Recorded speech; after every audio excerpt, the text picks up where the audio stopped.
So first of all, we looked at all the data that's available. So our founders mainly came from the World Bank, so they had a lot of knowledge on survey data and forecasts for my more like general data sets like GDP, together with a few people. And I was lucky enough to be one of the first joining here. We looked for different types of data that could be interesting and helpful, especially looking at consumer spending. What do you need? Like surveys that give you the distribution, that tell you how many poor people are there, how many rich people are there in a society, how does that distribution look like? And then also we wanted to look at forecasts. As I said before, like outdated data doesn't really help. Who wants to know how the landscape looked like 10 years ago, how many consumers there were? So we looked also at credible macro level forecasts, and we thought about how to bring this together. And then also one main issue that we saw was that oftentimes these types of data would not fit together. So you would have maybe a survey that gives you the distribution,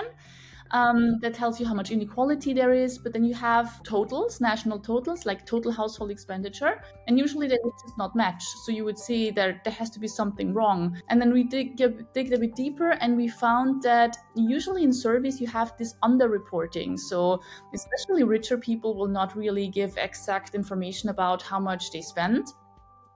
So we tried to think about how we could bring this together, how we could fill these gaps and bring together outdated data with forecasts, data gaps, fill them up, and make a consistent picture. And this we wanted to do on a global level. So we also thought about how we could fill data gaps for countries that did not have good data, because you have good data for many countries, but then there's still quite a few where you don't have a lot of information, or generally maybe the GDP and the demographic distribution of people, but you don't really know how much they spend. And then these were the main challenges that we want to approach, basically.